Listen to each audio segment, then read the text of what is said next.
Oke, selamat pagi. Assalamualaikum warahmatullahi wabarakatuh. Semoga bermanfaat tips atau penanganan dari sebuah kasus di motor. Kebetulan di sini saya ada kasus dari sebuah motor injeksi. Simak terus, jangan lupa tekan tombol like dan subscribe-nya dan dilancarkan buat semuanya. Rezeki dan kesehatan. Salam berkarya.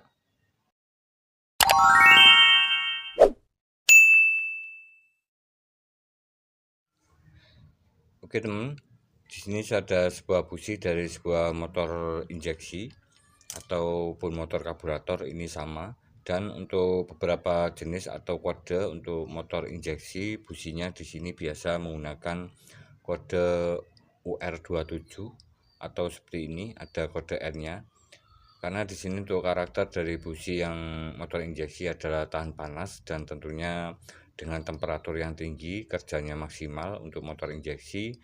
Untuk campuran BBM-nya itu juga sudah di setel, tidak bisa dirubah lagi. Jadi di sini untuk suhu dari pembakaran di dalam mesin itu sangat tinggi sekali di motor injeksi, dan ada beberapa bagian yang perlu saya lakukan pengecekan saat servis atau memperbaiki sebuah motor. Ini terutama untuk motor injeksi adalah di bagian sini. Untuk motor yang lama digunakan sekitar 5 maupun 6 bulan lebih, ini bisa dilakukan, saya melakukan pengecekan di bagian celah businya. Ini saya gunakan standar setelan celah menggunakan fuller.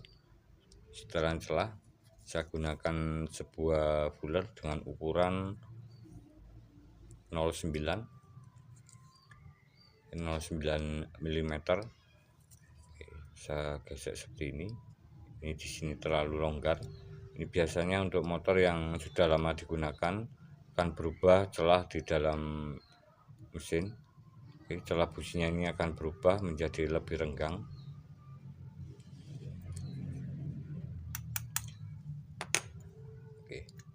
Di sini sangat penting sekali untuk celah busi ini untuk penyetelannya, karena di bagian busi ini akan terhubung ke dalam coil. Di dalam sebuah coil ini ada beberapa lilitan kawat, ada dua bagian. Yang ini ada lilitan dasarnya, ini lilitan primer atau lilitan yang utama. Kemudian ada lilitan kedua di mana terhubung. Untuk lilitan primer ini terhubung dari input, kemudian lilitannya ini terhubung lagi ke ground. Dan untuk yang di sekundernya atau yang ke kabel busi ini terhubung dari bodi motor ke kabel busi. Jadi saat digunakan di motor, seperti ini ada arus masuk AC sekitaran 220 volt masuk ke dalam kumparan sekunder, akan terjadi medan magnet menimbulkan arus peningkatan voltase karena ada induksi di kumparannya sini. Untuk kumparan primer ini bagian dasar atau lilitan pertama, kemudian di atasnya lagi atau ditambah dengan lilitan kedua atau lilitan sekunder yang jumlah lilitannya akan lebih banyak, dan untuk arah lilitannya juga berlawanan. Ini akan menimbulkan medan magnet dan menaikkan voltase 220 volt ke kabel businya ini sekitaran 10.000 sampai 12.000 volt, sehingga terjadi percikan pada ujung businya sini. Jadi jika suatu saat di bagian celah businya ini terlalu renggang, ini akan memaksa atau memberi beban kerja pada sebuah coil. Ini akan menjadi panas karena memaksa untuk menghasilkan percikan arus yang begitu besar, melebihi dari jarak yang direkomendasikan atau jarak standar dari sebuah celah busi di semua motor di 0,9. Ini jarak idealnya seperti ini, 0,9. Dan untuk percikan businya untuk sebuah motor ini biru di sini dan tidak menyamping ke sini. Jika putih seperti ini, Maaf jika kondisi celah businya ini terlalu renggang dan percikan businya ini merah, ini akan menyebabkan motor itu sendiri akan berbet atau tersendat-sendat, bahkan sekali tarikannya ini akan melemah. Oke teman, dan untuk motor injeksi di sini ada beberapa bagian dari sebuah motor injeksi yang bisa bekerja secara maksimal. Ini kita bisa lihat dari beberapa komponen. Untuk komponen di sini saya sudah siapkan sebuah throttle body, atau kalau di motor karburator ini sistemnya sama karburatornya sini. Ini seperti karburator, seperti pada motor karburator pada umumnya. Tapi di sini di motor injeksi ini sangat rumit sekali atau berbeda sekali dengan motor karburator, di mana di sini tidak ada sensor-sensor, dan untuk beberapa bagian ini bekerja secara otomatis atau mekanis menggunakan tekanan angin dari isapan sebuah mesin. Untuk cara kerjanya seperti itu. Untuk motor karburator biasa saya gunakan atau saya lakukan saat servis. Di sini ada setelan angin-angin. Di sini kita bersihkan semua bagian di karburator ini. Kita setel angin-angin.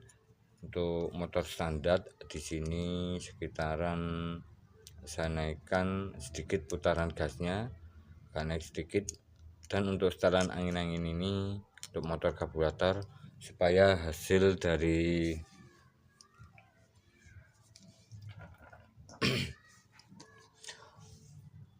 percikan warna di elektrodanya businya sini, supaya nanti hasil di ujung dari elektroda busi ini pada bagian dalam mesin ini berwarna coklat atau campuran BBM-nya ini pas, tidak terjadi boros BBM maupun irit berwarna putih. Jika boros akan menjadi warna hitam, businya cepat mati. Jika putih, ini akan tenaga motornya juga akan hilang ataupun motornya cepat panas. Jadi di sini untuk motor karburator bisa lakukan seperti ini. Saya putar gasnya sedikit. Ini sampai mencapai suhu kerja mesin di saya panaskan atau saya hidupkan motornya sekitar 2 menit. Kemudian di sini kita bisa lihat kita setel seperti ini. Kemudian kita putar ke kanan dari setelan angin-angin karburator, kita naikkan putaran gasnya. Kemudian di sini kita mentokkan dulu seperti ini sampai ke 0 putaran. Kemudian kita kurangi 1,5, 1,5 putaran untuk motor standar. Kemudian kita hidupkan motornya, kita naikkan gasnya sedikit. Saat gas ini sudah mulai naik agak besar sedikit, kita putar dari setelan angin-anginnya sini, kita putar ke kiri untuk menaikkan putaran mesin, ke kanan untuk menurunkan. Jadi di sini ada jeda atau perbedaan putaran mesin saat diputar seperti ini, ke kanan ke kiri. Jadi di sini kita cari pas, di sini saya cari pas putaran antara naik dan turun dari sebuah mesin untuk motor karburator. Kemudian biasanya saya putar ke kiri 1/4 seperti ini untuk menghasilkan campuran BBM yang pas berwarna coklat di ujung businya sini. Oke teman, dan untuk motor injeksi, untuk hasil percikan untuk hasil warna di elektrodanya businya ini juga berbeda sekali untuk kasusnya. Di sini ada sebuah sensor atau yang terhubung kabel gas di bagian sini. Di bagian sini akan terhubung kabel gas. Saat kita naikkan putaran gasnya seperti ini,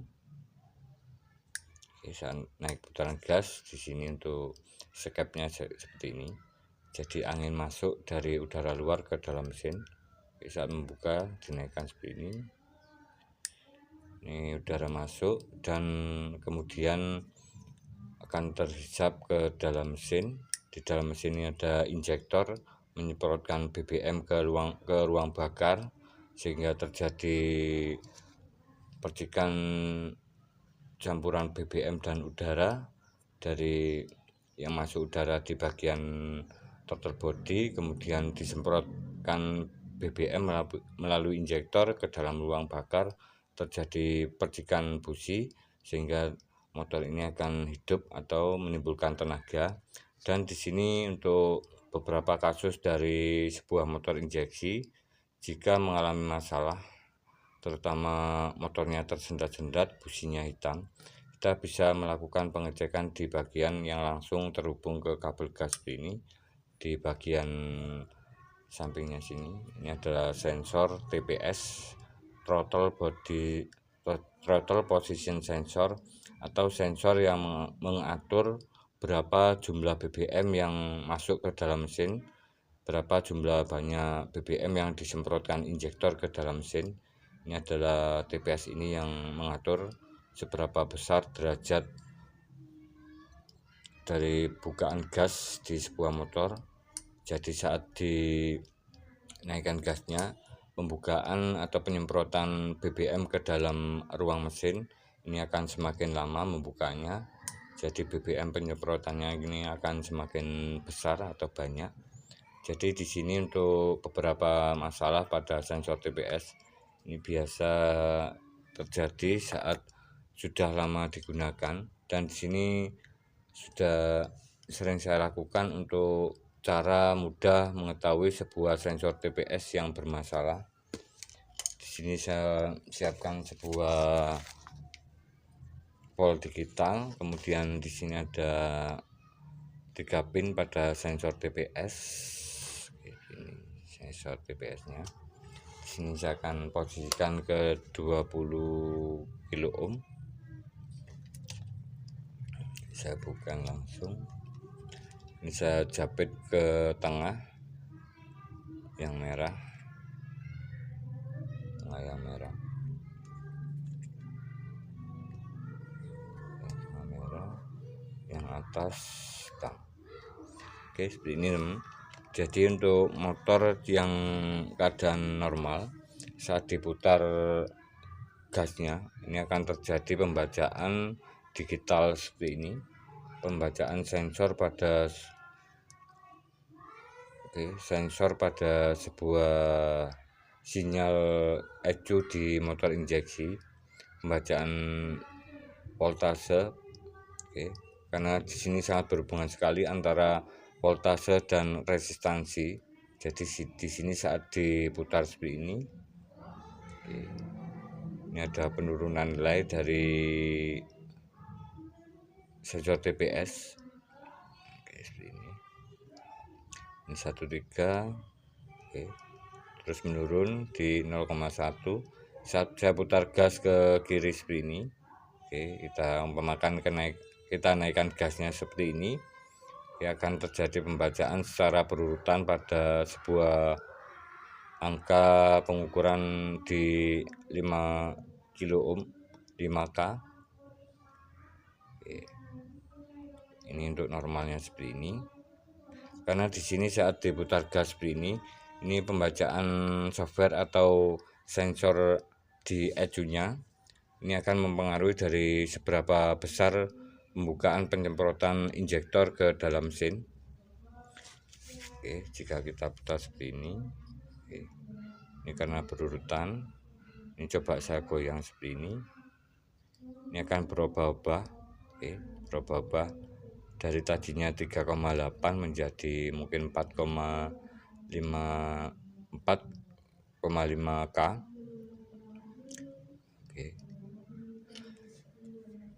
Oke teman, dan di sini untuk kasus dari sebuah motor injeksi, kita bisa melihat dari sensor ini yang sudah mengalami kerusakan atau terjadi kelonggaran pada rangkaian di dalamnya.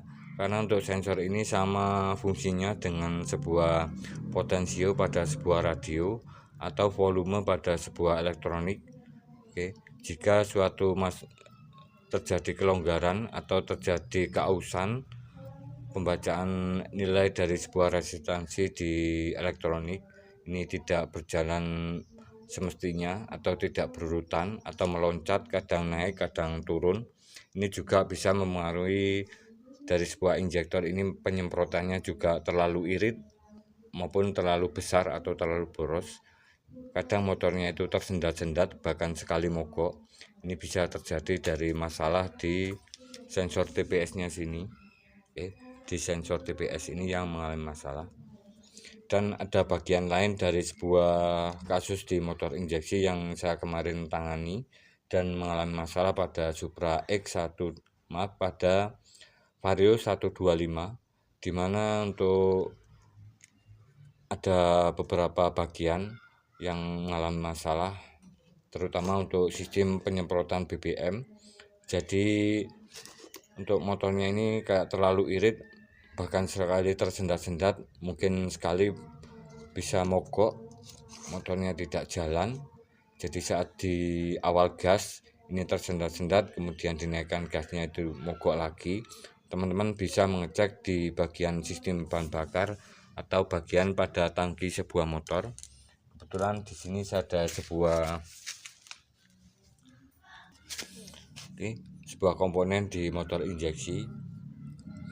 Karena di sini saya kebetulan belum servis dari motor injeksi, kemarin tidak saya videokan karena beberapa hal.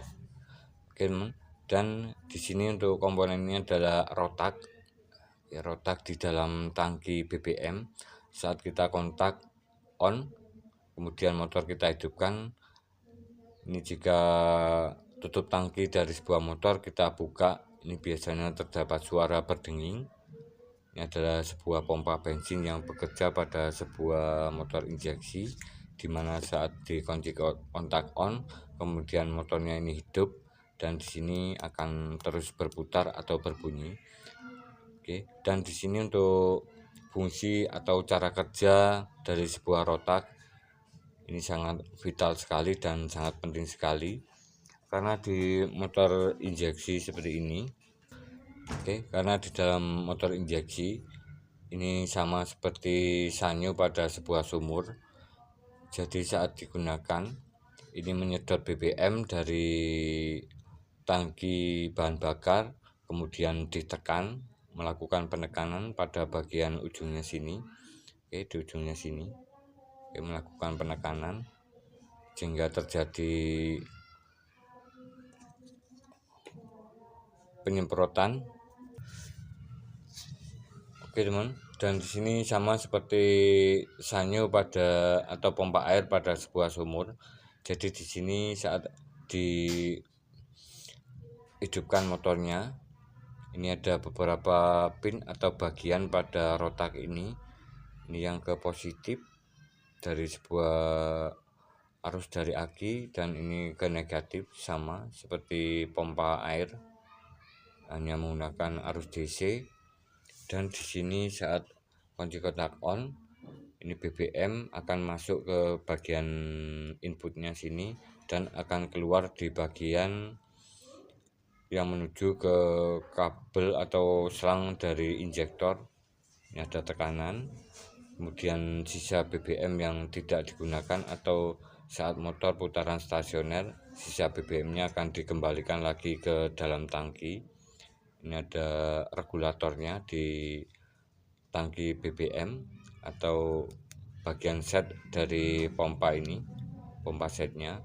Jadi saat BBM ini masuk terjadi tekanan sekitar 40 psi sesuai dengan kebutuhan di motor. Saat gas ini naik sedikit, naik sedikit seperti ini, karena penyemprotan BBM-nya ini tidak terlalu banyak, jadi sisa BBM-nya ini dikembalikan lagi ke dalam tangki lagi.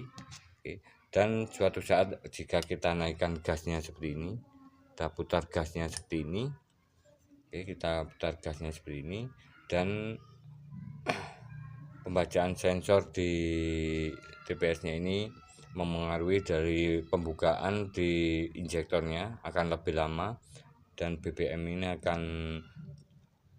rotak ini akan menekan BBM ke dalam injektornya dan akan berfungsi menyemprotkan campuran BBM yang lebih banyak ke dalam ruang mesin atau ke dalam ruang bakar di ujung businya sini, sehingga terjadi tenaga di motor dan tentunya akan maksimal hasilnya. Dan kebetulan untuk motor injeksi yang saya alami di Vario 125 ini sudah mengalami lemah pada rotaknya sini saat digunakan. Ini sangat parah sekali, bahkan tersendat, bahkan sampai mogok. Ini bisa mempengaruhi dari saat digunakan juga sangat tidak nyaman sekali. Jadi di sini untuk rotak ini sudah mengalami lemahnya tekanan di dalam output yang ke selang injektornya. Jadi saat dinaikkan gasnya seperti ini, oke, seperti ini bosku, dinaikkan gasnya seperti ini, tetapi BBM-nya ini tekanannya sedikit, kayak selang itu cuman menetes saja mungkin, oke. Jarak penyemprotannya juga sangat rendah sekali. Jadi masuknya BBM ke dalam ruang bakar di businya ini juga sangat sedikit. Jadi saat dinaikkan gasnya ini kayak tidak ada BBM yang masuk atau campuran atau tidak imbang BBM yang masuk, tenaga yang harus dibutuhkan besar tapi bensinnya atau BBM-nya ini cuma sedikit. Oke, terima kasih teman-teman, semoga bermanfaat. Jika ada salah kekurangan dalam video ini bisa tulis di kolom komentar. Jika penyampaian saya kurang berkenan atau apapun bisa tulis di kolom komentar. Jadi di sini saya berbagi pengalaman tentang sebuah masalah di motor injeksi yang mengalami berbet, macet, BBM-nya ini boros, maupun terlalu irit, tenaganya juga menurun, bahkan tersendat-sendat. Ini teman-teman bisa melakukan beberapa pengecekan pada sebuah motor injeksi. Oke, untuk yang pertama yang lebih mudah, karena kemarin ini sudah saya lakukan beberapa servis dan saya cuma membersihkan bagian ini, tidak mengganti partsnya. Jadi teman-teman bisa melakukan pengecekan di celah businya sini. Ini biasanya melebihi dari batas 0,9 saat dinaikkan gasnya. Oke, saat dinaikkan gasnya ini akan tersendat-sendat. Juga bisa mengganti dari businya sini. Businya ini sudah waktunya ganti. Kita bisa melihat dari warna percikan di ujung businya sini. Ini sudah merah dan kecil sekali. Ini wajib dilakukan penggantian sebuah busi di motor injeksi. Saya gunakan yang U27 untuk motor injeksi karena berbeda sekali businya dengan motor karburator. Oke, dan bisa melakukan pengecekan dari sensor TPS ini. Jika sudah mengalami kelonggaran saat dilakukan pengecekan, nilainya sudah tidak akurat, ini bisa mengganti dari sensor TPS.